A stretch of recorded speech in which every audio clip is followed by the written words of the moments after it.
The USMC was proud to support the 2014 National Digital Forum held the 25th to the 26th of November in Wellington by helping to bring over known internet pioneer Brewster Kahle from San Francisco. Widely considered as one of the godfathers of the internet, Brewster has been heavily involved in the internet's major developments since its inception in the 90s. In 1989, Brewster pioneered the internet's first publishing system, Wide Area Information Server, an electronic publishing company. In 1996, he then went on to co-found the popular web analytics site Alexa Internet. Not to be outdone by his earlier feats, Brewster also founded the Internet Archive, an organisation established in 1998 with the goal of archiving the entire internet.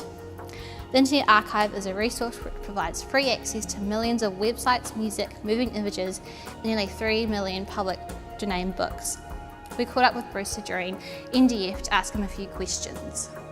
So you've been an advocate for universal access to all knowledge for over 25 years. Why do you think it is so important to preserve and provide access to universal knowledge? Oh, well, we can build the library of everything. So that if you want actually access to anything ever published, books, music, video, web pages, software, you can play and read and learn from, well, gosh, anything. The technology makes it so that's possible. And then the question is, will our institutions allow it and foster it? That's the real puzzle at this point. Has there been anything, what was it in your career that kind of led you to go down this path of being this advocate for universal knowledge?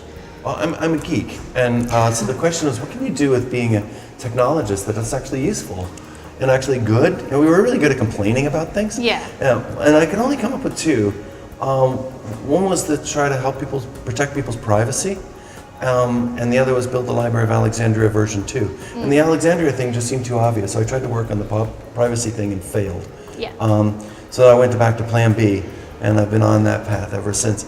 So it's actually been completely fun, because you get to deal with all sorts of cultural institutions to try to get these materials up and out. And what's really fun is people actually care. They use it. We get about 2 million people a day coming to archive.org. We're about the 200th most popular website, and it's oddball movies and music and home movies and all sorts of things, and it's useful to people. So you founded the Internet Archive, in which you now also direct, which has this goal of archiving everything on the internet. Obviously you're going to run into issues there with copyright and kind of affecting traditional business models. How are you kind of maneuvering that and working around those issues? By being respectful, but still trying to build a library. So everybody wants a library, but they also want to have their businesses continue going. And libraries and publishers have always worked in parallel. So we digitize books and lend them, right? One copy at a time, which is kind of arbitrarily clunky, but it works. We have television archives of television news in the United States, but you can only see a minute of it, and it starts one day ago. So you can't see the most recent day's news. So again, it's hobbling us to make it a research system as opposed to replacing CNN.com or something like that. We're starting to deal with music as well, and we've gotten a lot by permission, but then how do we deal with the things that aren't, they were sold at one point, LPs and things that aren't really for sale anymore. What do you do with these? Can we put short clips and then point to how they're sold? These are some of the puzzles and things that we deal with all the time. Around. And so with the Internet Archive, the goal is to archive everything on the internet. Do you think it is possible to digitally archive all our media and sources? Do you think that's going to happen within our lifetime? Oh sure. We started out by being an archive of the internet and collecting every web page from every website every 2 months. We made it a Wayback Machine, so it's a free service, and that's pretty neat. There's certainly holes in it. We're not doing. There's certain things that we need to do, but now the idea of doing books, music, video, and then bringing all of those onto the internet. And really, I think the way it's going to happen is having lots of people build libraries together. So people that are really I'm completely psyched about Commodore 64 games, or I live for baseball cards, or whatever it is that people are completely psyched about. Try to make it so that people can build a library permanently together. Okay.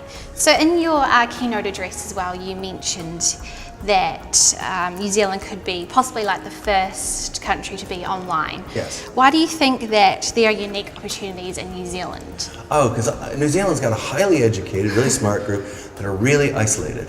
And they know they're isolated in some way that they can go and experiment in ways that I think would be difficult for a country in Europe to or even a state in the United States. Yeah. You know, there are 5 million people here. Why not just digitize everything on New Zealand and make it available to everyone here? So let's just go through everything in Te Papa. Let's go through the National Library. Let's go through the university libraries, and let's just, how far can we go? What would happen if New Zealand kind of went open?